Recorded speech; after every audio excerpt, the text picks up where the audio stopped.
حکیم الامت حضرت تھانوی نے بہشتی زیور حصہ دوم صفحہ 5 پہ لکھا ہے کہ ہاتھ میں کوئی نجس چیز لگی تھی، اس کو کسی نے زبان سے 3 دفعہ چاٹ لیا تو بھی پاک ہو جائے گا۔ اب یہ کہتے ہیں، دیکھو حضرت تھانوی رحمۃ اللہ علیہ بہشتی زیور میں لکھتے ہیں کہ نجاست کو چاٹنا جائز ہے، نجاست کو چاٹنا جائز ہے۔ حضرت تھانوی نے مسئلہ کیا لکھا ہے اور پروپیگنڈا کیا جا رہا ہے؟ ہم نے کہا یہاں بات سمجھنا، 2 مسئلے ہیں۔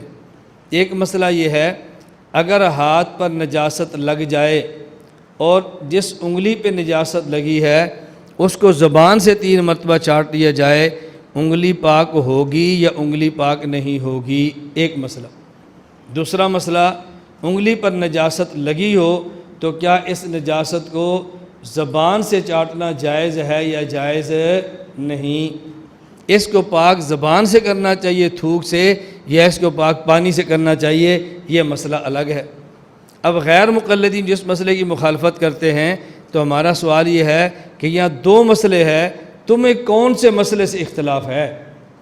اگر تمہیں اس مسئلے سے اختلاف ہے، اس عبارت کے اس حصے سے کہ اگر ہاتھ پہ نجاست لگی ہو اور 3 دفعہ چاٹیں تو ہاتھ پاک ہو جاتا ہے، اگر تم یہ مسئلہ نہیں مانتے، اس مسئلے میں ہمارے پاس دلائل موجود ہیں۔ صحیح بخاری، حضرت امام بخاری باب قائم کرتے ہیں، بابن حل تصلی المرأۃ فی ثوب حاضت فی، کہ عورت کو اگر ماہواری کا جس کپڑے میں خون آیا کیا اسی کپڑے میں نماز پڑھ سکتی ہے کہ نہیں؟ اور دلیل پیش کی ہے، امی عائشہ رضی اللہ تعالیٰ عنہ فرماتی، ما کان لاحدانا الا ثوب واحد، ہمارے پاس ایک کپڑا ہوتا تھا، مدینہ منورہ میں صحابیات کے پاس ایک کپڑا ہوتا تھا، تحیض فیہ، اسی میں ان کا ماہواری کا خون آتا، فاذا اصابہ شیء من دم، جب ان کے کپڑے کو ماہواری کا خون لگ جاتا، قالت بریقہا فمسحتہ بظفرہا، تو وہ اپنے تھوک سے اس کپڑے کو صاف کرتی اور خون سے کھرچ دیتی اور اسی کپڑے کے اندر نماز پڑھ لیتی۔ تو یہاں دیکھو مسئلہ کیا تھا، ایک ہے تھوک جو منہ کے اندر ہے یوں صاف کرنا، اور ایک ہے تھوکنا اور تھوک کر صاف کرنا۔ تھوک سے صاف تو کیا جا رہا ہے نا۔ نمبر 2 حوالہ دیکھیں، مصنف ابن ابی شیبہ، یہ حضرت امام بخاری ابو بکر ابن ابی شیبہ کے، امام بخاری کے استاذ ابو بکر ابن ابی شیبہ کی کتاب ہے، باب فی الرجل یری فی ثوبہ الدم فیغسلہ، اگر کوئی بندہ اپنے کپڑے پر خون دیکھے اور اس خون کو دھو لے تو اس کا حکم کیا ہے؟ فرماتے ہیں سعید بن جبیر کہتے ہیں، ان کان بعض امہات المومنین لتقرص الدم من ثوبہا بریقہا، امہات المومنین رضی اللہ تعالیٰ عنہن میں سے بعض وہ تھیں کہ جو خون کو اپنے منہ کے تھوک سے صاف کیا کرتی تھی اور کپڑے کو پاک فرما لیا کرتی تھی۔ نمبر 3، مصنف ابن ابی شیبہ کے اندر دوسرا والا، حضرت حسن بن علی رضی اللہ تعالیٰ عنہ رآ فی قمیصہ ہی، ان نے اپنی قمیص کے اندر خون دیکھا، رآ فی قمیصہ دمن فبزق فیہ ثم دلکہ، ان نے وہاں پر اپنے خون جو قمیص میں دیکھا پہلے تھوک دیا پھر اس کو رگڑ دیا۔ حسن بصری نے اپنی قمیص کے خون کو اپنے تھوک سے صاف کیا ہے۔ اسی طرح کے حوالے اور بھی موجود ہیں جو آپ کے پاس درج ہیں۔ ایک مسئلہ یہ ہے، اگر نجاست انگلی پہ لگی ہو اس کو پانی سے دھونا چاہیے، لیکن کوئی بندہ پانی سے دھونے کی بجائے 3 مرتبہ چاٹے، انگلی پاک ہوگی یا نہیں ہوگی؟ پاک ہونے پہ دلائل ہم نے دیے، آپ کہتے ہیں انگلی کے چاٹنے سے انگلی پاک نہیں ہوگی، تو نہ پھر دلیل اس پہ تم پیش کر دو کہ پاک نہیں ہوگی۔ دوسرا مسئلہ یہ تھا، اگر انگلی چاٹی ہے، کیا اس انگلی جس پر نجاست لگی ہے اس نجاست کو چاٹنا یہ جائز ہے یا جائز نہیں ہے؟ یہ مسئلہ الگ ہے۔ حضرت تھانی فرماتے ہیں، ہاتھ میں کوئی چیز نجس چیز لگی تھی، اس کو کسی نے زبان سے 3 دفعہ چاٹ لیا تو بھی پاک ہو جائے گا، مگر چاٹنا منع ہے، مگر چاٹنا منع ہے۔ اور ہمارے پاس دلیل موجود ہے کہ نجاست کو چاٹنا منع ہے۔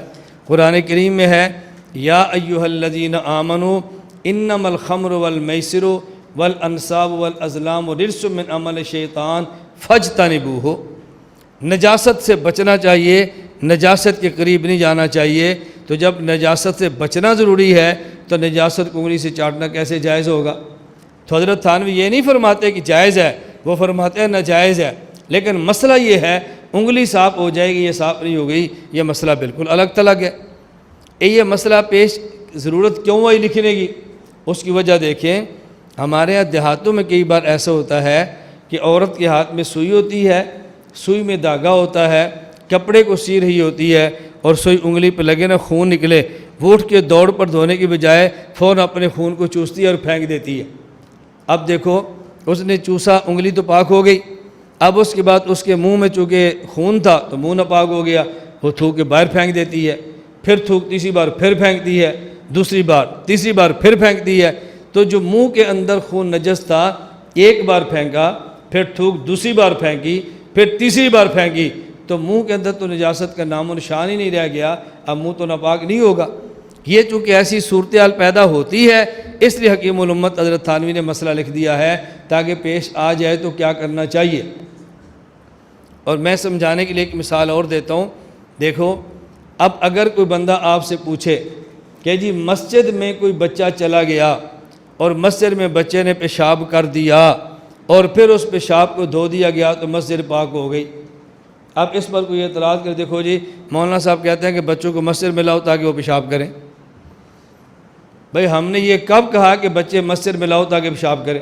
ہم تو کہتے ہیں اگر کوئی بچہ آ گیا، اس نے پیشاب کر دیا اور مسجد کو دھو دیا، اب بتاؤ مسجد پاک ہوگی یا نہیں ہوگی؟ مسئلہ تو یہ ہے۔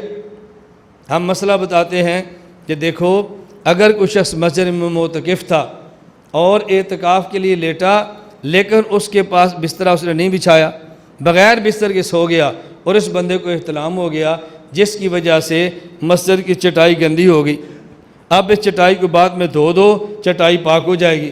کوئی بندہ کہ مولانا صاحب کہتے ہیں مسجد میں جب اعتکاف بیٹھو نا تو بستر نہ لایا کرو، بغیر بستر کے سویا کرو، کیوں؟ اس لیے احتلام ہو جائے تو دھونے سے چٹائی پاک ہو جاتی ہے، بستر کی ضرورت نہیں ہے۔ بھئی ہم نے کب کہا بستر کی ضرورت نہیں ہے؟ ہم نے تو کہا اگر کسی نے یوں کر دیا تو پھر کیا ہوگا؟ کسی نے کر دیا تو پھر کیا ہوگا؟ یہ بات یاد رکھنا، یہ جو ہماری فقہ ہے یہ فقہ قانون کی کتاب ہے۔ کیسی کتاب ہے؟ قانون کی کتاب ہے۔